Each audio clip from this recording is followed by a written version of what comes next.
All right, you guys, welcome back to the podcast. And I am so really honored and excited to have Aimee Schuster on the podcast today. She is a fractional CMO and COO to multi-million-dollar companies. She owns a company called Bandwidth Strategy. And I myself just stepped into more of a COO position. And so when we got connected, I was like, I have so many questions for her. So I'm so excited to have you on the podcast today. I would love if you can kind of start, Aimee, with your story, how you got into this world of CMO, COO, marketing, strategies, all of that. A little background on you would be amazing. Absolutely. Well, Sid, thank you so much for having me. I'm really excited. I've listened to your podcast. What I really love about what you do is taking some of these more complex topics and making them much more approachable. So I'm really hoping that we can do some of that today with some of the B2B CMO and COO stuff too. So, but yes, on me. So, I'm a 25-year career B2B marketer. So currently help organizations with their sales and marketing needs on what I'm calling a fractional basis. And we can certainly talk more about, fractional as we keep going. When I sort of think about marketing and I like to take a bit of a step back and give people some grounding as to when I started back in the Ice Age, when we were still faxing out press releases. I don't know how far back you go, but that was my first job out of college. Was we were actually faxing press releases to people. So that is the Stone Age from where I started. And marketing and sales were really very, very different parts of an organization. I think if you start to look at marketing today and what I'm able to do and all the clients that I help with, B2B is just such a highly digital, analytic, focused area where sales and marketing are almost one, right? Like, and in a lot of times right now they're under a chief revenue officer these days, which is a really just striking change from where I started. I really love helping organizations, as you mentioned. B2B for the most part. I like to tell people I sell the invisible, and helping them drive more leads and close more business. I'm a 2-time founder. And I've worked with, as the CMO for some of the largest training companies in the world for sales. So I have this really interesting hybrid world of being able to support both very strongly on the marketing side and very strongly on the sales side. I love that. I mean, those are two of the most perfectly complementary skill sets that you could have. So I love that. What were you doing before marketing and becoming like a fractional CMO, COO, CRO? What were you doing before that got you into it? Like, what's your background? What's your history, education, all of that? Yeah. So, I am, born and raised in Chicago. I went to school in DC. So I went to American University. I really thought I was going to either go into politics or law. And both of those I spent some time with in DC and was very, very quickly beat out of me. I learned that was going to be a road that would be, too draining to really go down. So I switched over to communication and got a BA, MA in public communications at American, and came back to Chicago in 2001 and started doing what I do now. I just started it, almost 25 years ago, doing marketing for B2B organizations. So I've really never fallen into the more CPG space. I don't usually sell products unless they're software. The organizations that I've supported all along the way have always been in the professional services space, marketing spaces.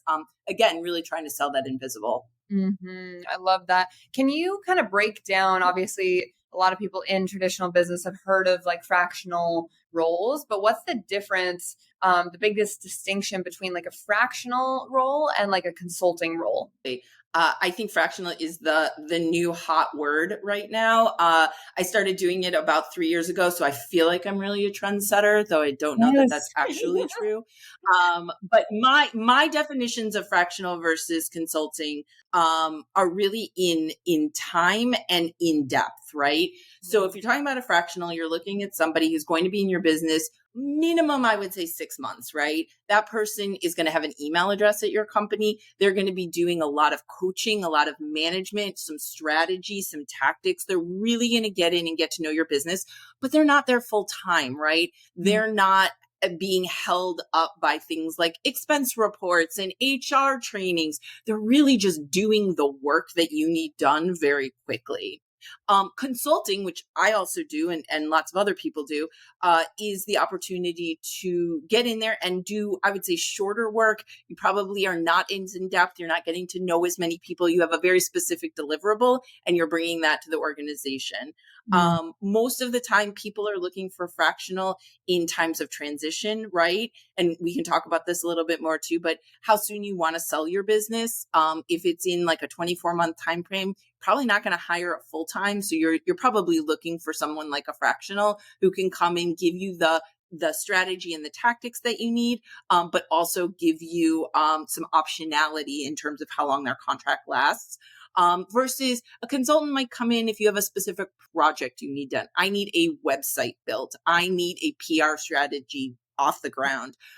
That's somewhere where you might hire outside for a consultant. Amazing. And at what point, like what stage of business is it optimal to bring in more of a fractional role versus like a consultant or someone who just comes in and is like the COO or the CMO versus like a fractional? What is that distinction? Whether it's like profit per year or revenue per year, what is that point?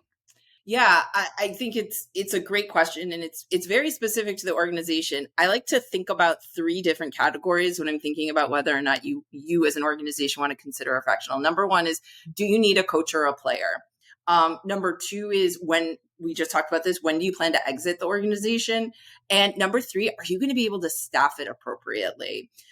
So going back into number 1, do you need a coach or a player? So I like to do baseball analogies. I think when you think about a baseball coach, they bring playbooks, right? They bring lots of opportunity to bring a team together and those ideas. What they don't do is run out onto the field and play shortstop, right? You're not expecting your coach to be doing social media posting. You're not expecting them to be the one that's actually curating email lists. You need your CMO to be the strategy, right? So if you're looking for super tactical, very nitty gritty, not the time to hire a CMO, right? And I think a lot of people get hung up on title, right? They think they need that chief in the title in order to make it legitimate for the organization. If you're looking for a lot of tactical stuff and you don't have a team for that CMO to manage, I really recommend not necessarily looking for that person, looking for a CMO right now. So number 2 would be, when are you looking to exit that business? So I've worked for a ton of startups in my career, and the exits on those tend to be in that, you get the private equity round, you're looking for a 5-year exit. If you're 3 years into that private equity experience and you guys are looking to turn in about 24 months, I really recommend trying to find a fractional, right?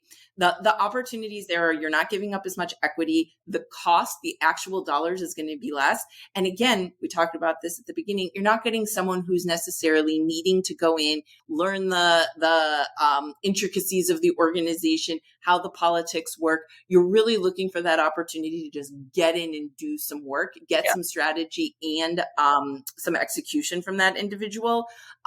It doesn't mean that you're not going to get some of those quick wins along the way if you do hire a CMO full-time or a COO full-time, but it does make sense in those smaller transaction moments to try to find someone who can work with you. And then number 3, can you staff the role appropriately? So I hear this from folks all the time. I hired a CMO on a base salary of 250,000 leads, and they're not bringing me, or I'm sorry, $250,000 salary. They're not bringing me enough leads. But again, going back to the analogy, leads don't happen because of a single person. The marketing leader that you hire, the CMO that you hire, they're there to build structure. They put in place those systems, those playbooks, the rubrics that they've used in the past to be able to make successful marketing and operations organizations.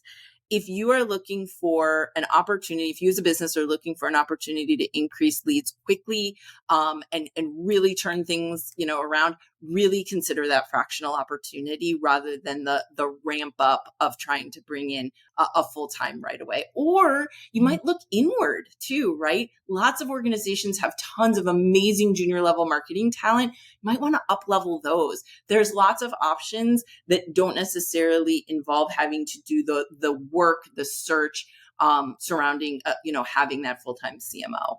Oh my God, that's so valuable. That's so valuable. For people who are looking to bring someone in, there's a difference between a good marketer and a good sales rep and a good leader within those, arenas. As a fractional, what do you see as the most critical things people should be looking for when looking to hire? And then once hired, what does the implementation, the integration, the onboarding look like for someone who's coming into a business as a fractional? So like, what kind of qualities, characteristics are you looking for if you're hiring and bringing in a fractional? And then how is like the best way to onboard them in simplest terms?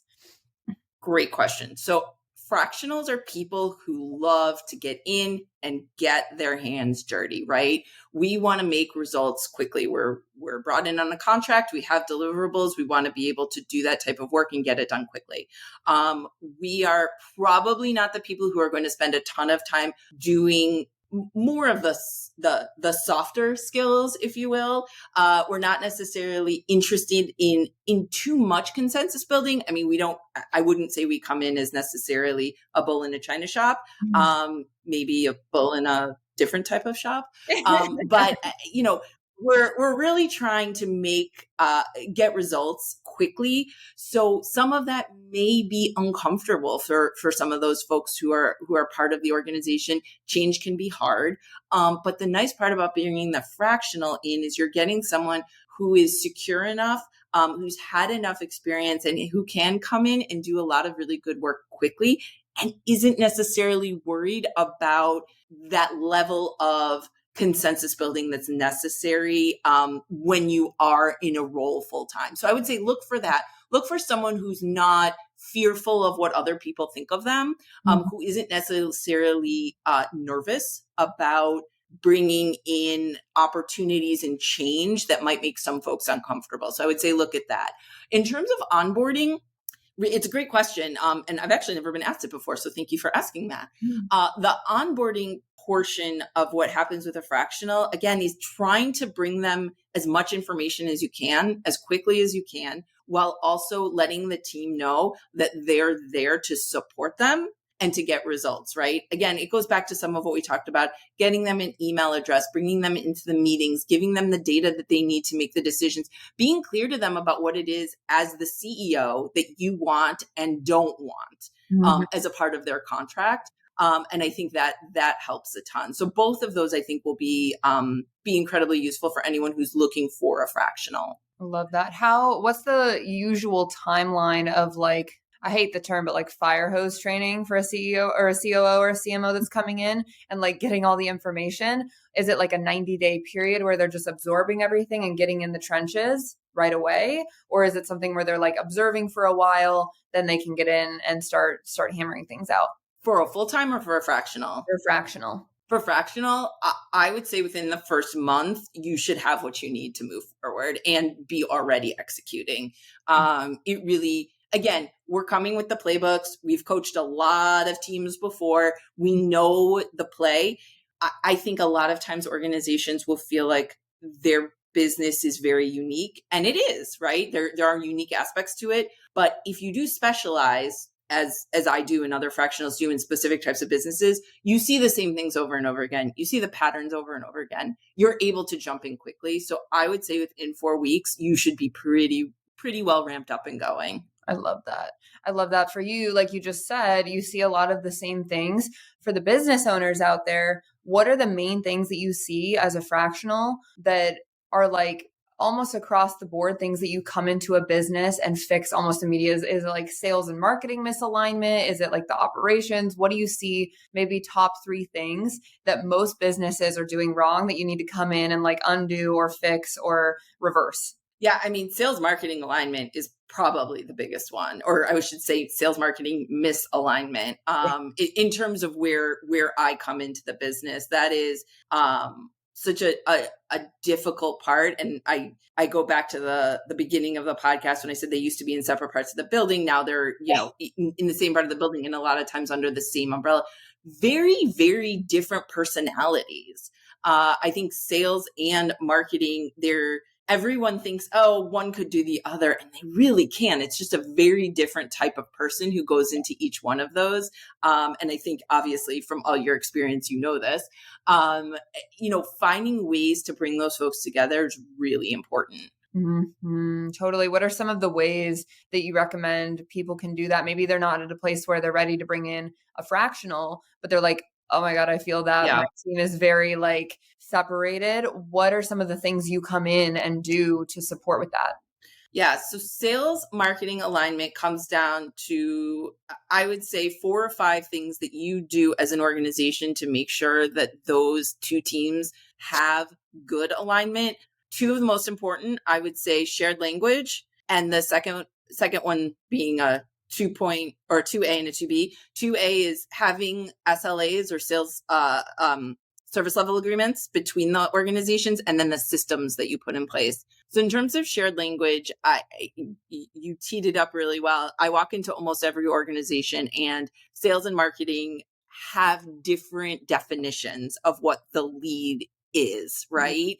And that term is just so difficult for people. So I would say the last organization that I worked with, talking to the BDRs, I said, what does a marketing qualified lead mean? Oh, well, that's a hot lead. It's someone that we're supposed to talk to right away. And then I had a subsequent conversation on the other side with marketing. And the conversation was, well, the MQL started off as being someone who had a certain threshold in scoring.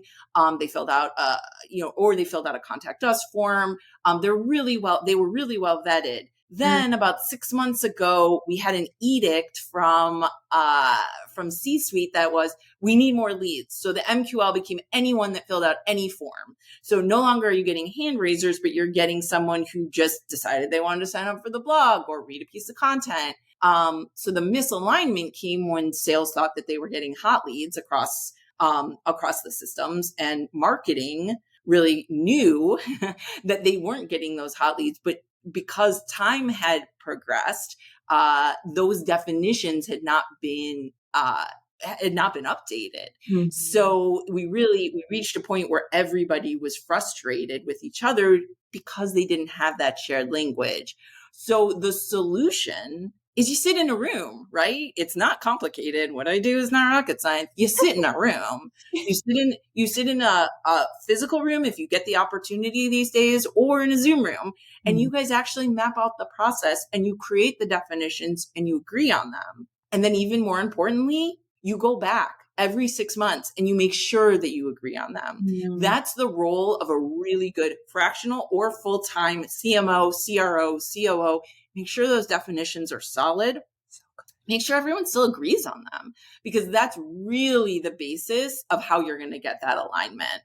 So that's number 1. So number 2, in terms of sales marketing alignment, is those SLAs and the systems. So again, with that organization, there was a confusion about how quickly a lead was passed over from marketing to sales and how long sales was allowed to hold that lead, right? So we had leads sitting for weeks without being actioned because sales didn't know that that was the obligation within the system, right? And this gets down to like super ticky-tacky stuff, which is, again, why I love your show, because we're getting the chance to talk about this stuff. Again, you don't have to worry about the hours as the CEO. You need to worry about that you have a leader who understands that level of specificity and makes sure to create the rules for your teams so that they're working well together. So that the SLAs are 4 hours, for example. 4 hours that marketing has to get the lead to sales, 4 hours that sales has to say, I got the lead, right? Simple stuff. Yep. But that stuff just all falls through the cracks as we bring in systems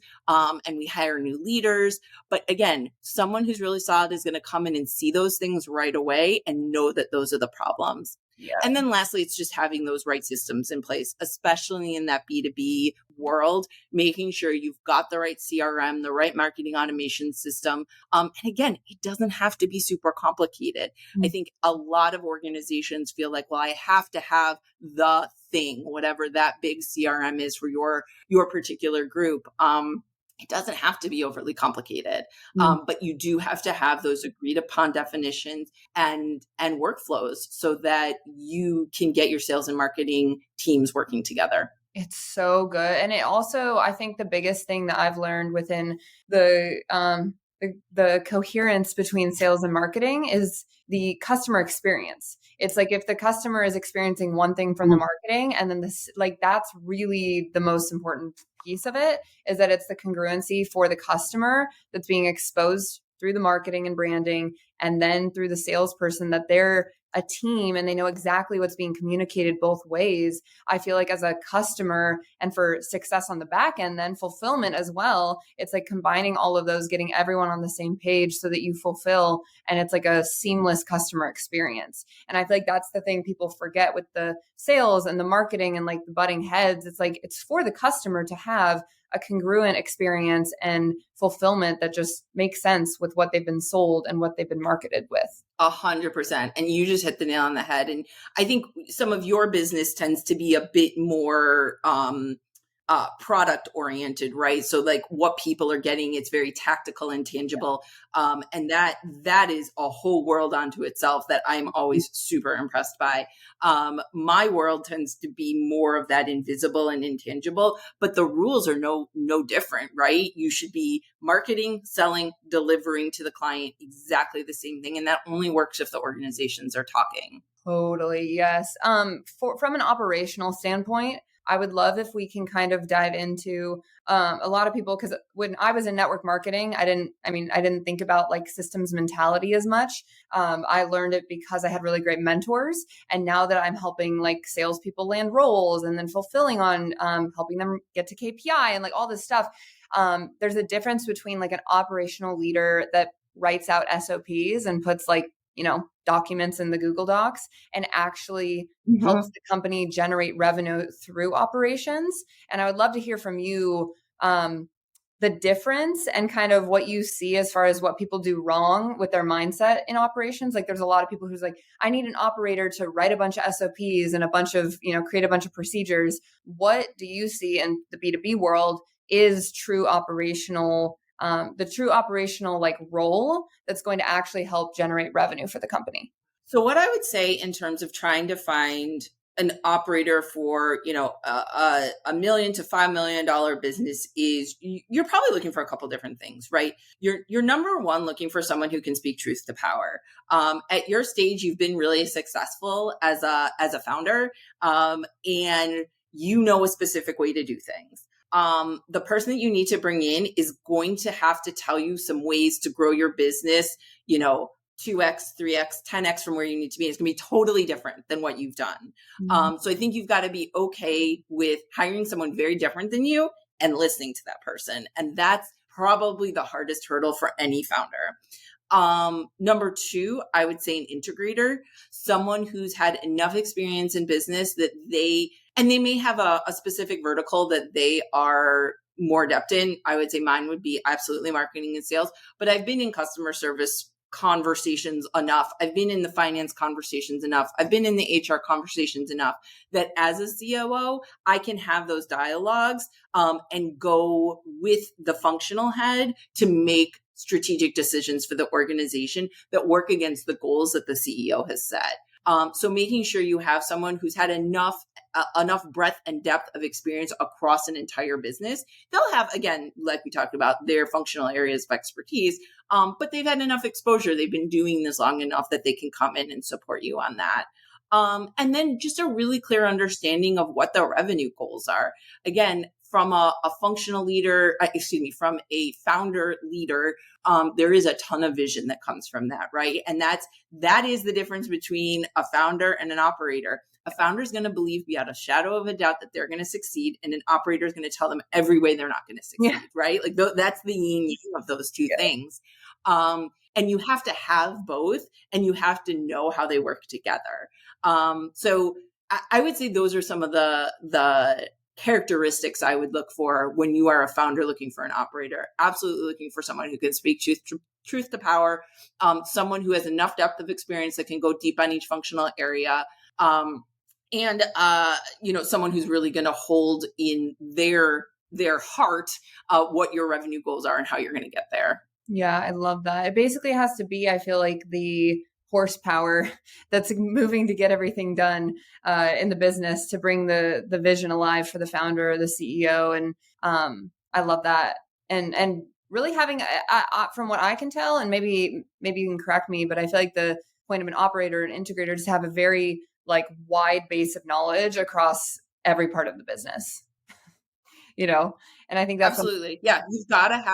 You have to have been there long enough or been in the work world long enough to have had experience. Again, I was never a full-time HR person. I don't have enough of a edit button to be able to do that, but I've been in enough conversation. I've done enough work in hiring and firing and managing and up-leveling and exiting people to know how to have those real world business conversations and discussions within the HR space. Mm-hmm. What about somebody who is on the come up and looking to potentially become like a fractional COO or a fractional CMO? Where can people get started as far as like, do you recommend they get into like a corporate role? They find a founder and they're like, I'm going to come work for you. Like I know it's so abstract, but like, what do you feel is the best way for someone who's young to glean enough experience quickly enough to be able to prepare themselves to be in a role like that eventually? It's a great question. So I have this fractional hierarchy of need. I probably talk to, and I present that to about 5 people a week who come to me asking, should I be a fractional? And the basis of it is really, can you get health insurance, right? Which is an unfortunate reality of just being an American citizen, right? Yeah. We don't have ready access to health insurance. I know we've got the marketplaces, but it's just not the same thing. Mm-hmm. So can you get health insurance, right? That's my number one question, because you're going to go out and be on your own. Number 2 is, do you have a network, right? And there's a bit of a chicken and an egg to your question. Mm-hmm. If you haven't been in a business or in the business world long enough, it's really hard to build the network, and you don't have the network until you've been in the business long enough. So I would say, do you have a network that's going to support you through this process? I was lucky enough when I went fractional about 3 years ago. I have an incredible network, and they have just supported me in ways that I really never thought was possible, in terms of my referral business, my introductions to new clients, my LinkedIn support whenever I'm publishing has just been incredible. But that was 22 years in the making when I started. So I would say, do you have that support, that level of networking? And then the third element is, does this type of work light you up? Being fractional is different. You're not going to see projects through to the end. You're going to start something and you may never see how it ends up, or it may never get off the ground. It may be an initiative that started but changed along the way. Are you a person that's okay with that? Mm-hmm. And not everybody is. Lots of people like to have ownership and, A to Z experiences. I'm the type of person that whenever I started a new job, that first year was my favorite year. Yeah. I got the most done. I was able to bring in the most amount of new ideas and people and all of that. But I would work with people who would also say, oh, I hate the first year. You don't know what you're doing. You're running around like crazy. You're trying to learn the politics. There are very different personalities that make up business. If you are someone that likes that first year, that loves to build, that doesn't need to necessarily see the project through to fruition, that have to be the bad guy sometimes. Yeah. Being a fractional is a really great place to be in order to do some of that shorter term, really, really rewarding work. But it's not for everybody. Yes. It feels like it's such a specific personality type where I love what you just said. Like, I would never want to be in a job more than a year. Like, I've had companies more than a year, but like being in the newness of everything is such a fun time, and something that most people don't like that because it's out of their comfort zone. It's scary. It's very challenging, but it's very, specific personality type. For you, it seems like B2B software, very male dominated industry. Can you speak to that experience or what it's like to be in business, maybe how you earn your stripes, if you come up against anything that can be challenging on a day-to-day basis being in a male dominated space? Yeah, I would say my first hope is that it's better now than when I started 12, 13 years ago. I think it was better then than it had been 12 or 13 years before. But, each decade I'm hoping gets a little better. The numbers don't prove that. Back in 2015, I started an organization here in Chicago to help get more women into positions of authority within startups. I noticed at the time that there was a lot of focus and had been a lot of focus on getting women opportunities to raise money for businesses, which is, of course, incredibly important. But there were so many of us working in the technology space, working in software as a service, and there were so few of us in C-suite and even fewer of us on boards.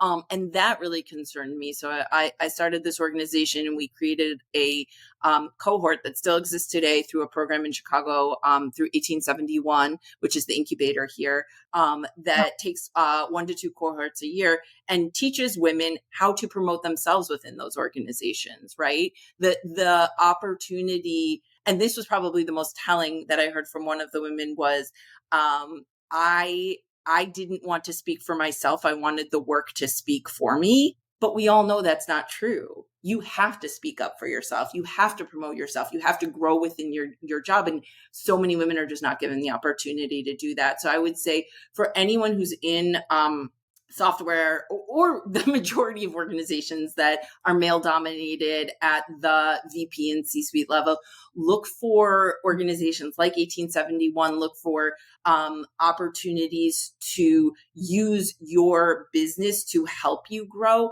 So many businesses right now will give education stipends and opportunities for you to learn those soft skills, right? Yeah. You've got the hard skills. You know how to do your job, but how to promote yourself, how to build, to coalition build within your organization, to get promoted, to move up, to build those networks of people that you're going to need down the road, whether it's for a fractional opportunity or not a fractional opportunity.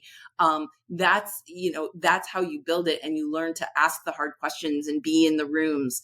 And they can be difficult rooms, right? When you're the only woman. And I'm sure you've had this experience too. They're lonely places to be at times. But the more that we band together, the more that we promote each other, the more that we try to get more women out of mid-level management into positions of authority, into C-suite and onto boards, the more opportunities will come from that. Yes, that's so true. It was funny. I chatted with, Chet Holmes, who wrote The Ultimate Sales Machine way back in the day. He's passed now. Mm-hmm. But his daughter, I had her on the podcast, Amanda, and she just was speaking to she's in a completely male dominated space in a company that's pretty much dominated by males. And she looks at it as such an opportunity to be a fresh breath of air. Anything in business, it's going to be male dominated, more often than not, unless you're in network marketing. Network marketing is mostly female for most companies, but everything else is mostly male dominated. So we get to get used to it and continue to raise each other up and have more women in the communities and more women skillful enough to earn a spot in the room and to sell themselves, like you said, to be able to get into the room. So I love that idea of the cohort that you were talking about. I feel like that's such a great thing. And I'm learning more and more about those different communities around the country, which is really exciting being in a new space, Absolutely. So good. So good. What are last question here? What are some of the most impactful books or podcasts or things that you've listened to really learn and hone in your skills as a fractional? Great question. So have you ever listened to the Two Bobs? No, never even heard of it. Very B2B sales focused. They focus a lot on agencies, but really interesting podcast that I kind of nerd out on.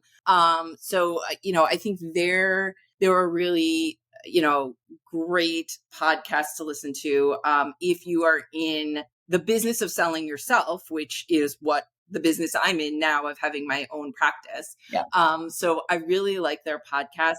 I would actually love from your community if anyone has any fractional. I have not found any fractional specific podcasts, so would love any that people have. Again, looking towards just folks that I follow on LinkedIn as well that I think are really strong. There's a woman named Sam McKenna, Sam Sales. I don't know if you've ever followed her. She's really cool. Jen Allen does a really good job on LinkedIn too, in terms of finding ways to very creatively use social media to sell yourself within the business world. I think is super, super positive. Those are some of the ones I tend to follow. I love that. I'm going to have to go on LinkedIn and find all those people. I'm so new to the world that's like outside of network marketing. I mean, I'm a few years in now, but I haven't been on social media much. So finding some new people to connect with and watch and look to for inspiration is always helpful. But Aimee, I am so grateful for your time today. You are just such a good energy about you. And I can see why you are so successful in Fractional, because you probably bring such a good light energy into a space. So I'm so grateful I'm so grateful for you. How can people connect with you, work with you if they're looking for Fractional, CMO, COO, CRO? How can they get connected with you? Yeah, absolutely. So bandwidthstrategy.com is my website. I am on LinkedIn with just my name, Aimee Schuster, and would love to chat with anyone. Always happy to talk. I probably talk to, as I mentioned, quite a few people a week looking for, should they do Fractional? Should they not? I'm also always happy to chat with founders. I mentor 2 founders right now, one who's just getting started in her Fractional and one who is actually a founder who's starting a company. So I don't have any spots at the moment, but I always keep 2 spots open for just free opportunities for people to be mentored if they're interested. So if you are, shoot me a note and I'll get you on the list, and happy to be that resource to people. I love that. I'm like, I might be reaching out. That's so great. Yeah. Well, you get a special in. How's that? Exactly. Thank you so much. Well, I appreciate your time. You guys go give her a follow, check her out on LinkedIn, and check out Bandwidth Strategies as well. Thank you so much, Aimee.